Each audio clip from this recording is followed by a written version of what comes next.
परमात्मा बताते हैं भाई मोती मुक्ता दर्शत नाही, ये जग है सब अंदरे। दिखत के तो नैन चश्म, इनका फेरा मोतिया बंदरे। ये दिखे तो बड़े महात्मा और संत विद्वान पुरुष,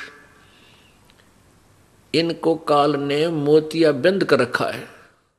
अज्ञान रूपी मोतिया बंद है था इन लोगों को, इन गुरुओं को, संतों को,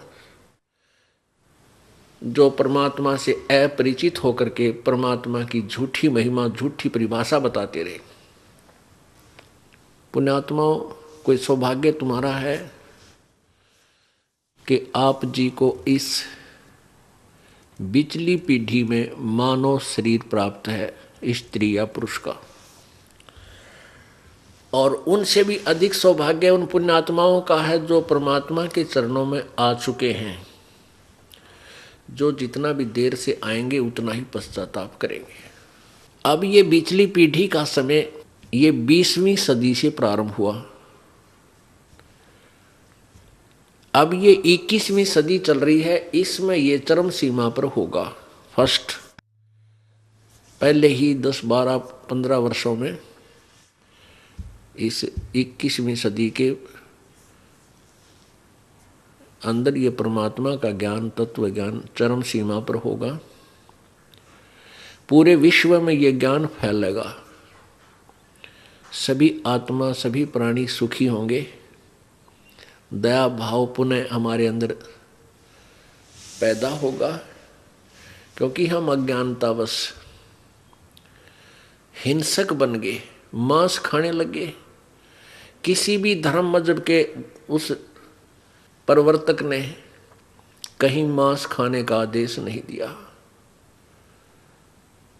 सबसे ज्यादा बिजली गिरी हुई है ईसाई धर्म में, हुआ ना छोड़ते क्या है नबी। शराब की उनके टाल नहीं, सिगरेट पीने की उनके कोई बाउंडेशन नहीं, मांस खाने की नहीं, यानी सारे ही काम एक नंबर पर करे हुए उल्टे उल्टे। और धार्मिक और ईसाई कमावे। उसके बाद हिंदू धर्म में क्या था, पहले कोई बुराई नहीं थी। बीड़ी, शराब, मांस, तमाकू, कोई भी नशीली वस्तु नहीं प्रयोग करता था हिंदू धर्म। अब हिंदू धर्म में भी बिजली गिर गई। सभी,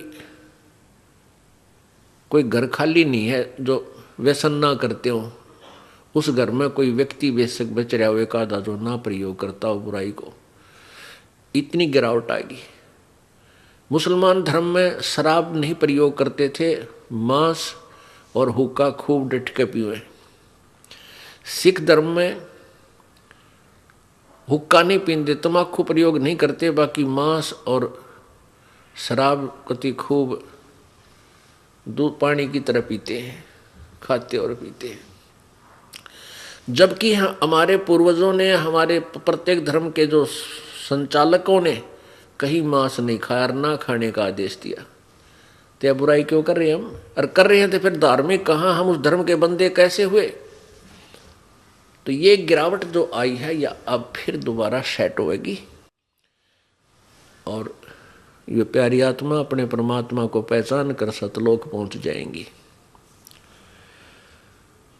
जब तक हम सतलोक नहीं जाएंगे तब तक हमारा जन्म और मृत्यु और ये कष्ट कभी समाप्त नहीं होगा।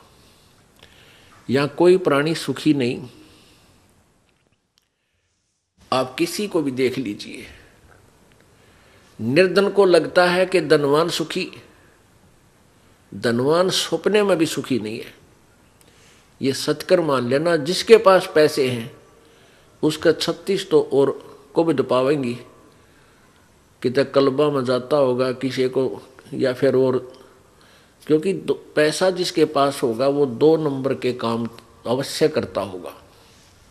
99.99% लोग जो धनवान कहलाते हैं वो अवश्य कुछ ऐसे काम हैं जिनके जो अनुकूल नहीं होते, और फिर उस कारण से उनके पाप इतने बढ़ जाते हैं। और फिर आगे से आगे, जैसे किसी के ने एक फैक्ट्री लगा ली, उसके बाद उसने सोचा एक और लगा लूं, 50-60 लाख 1 करोड़ रुपया कर्जा ले लिया, फैक्ट्री में हड़ताल होगी या कोई और कारण बन गया, कोई व्यवसाय ठीक ना चला, सिर में दर्द, ना जाने कितनी टेंशन लिए सारा दिन घूम रहा है, भले ही वो कार में घूमता दिखे पर चैन कती नहीं उसको।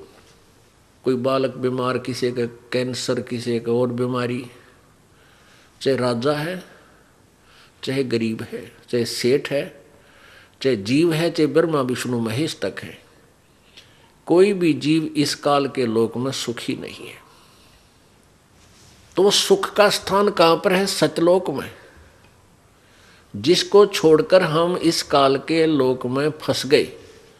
और जब तक हम वहां नहीं जाएंगे तब तक हम सुखी नहीं हो सकते।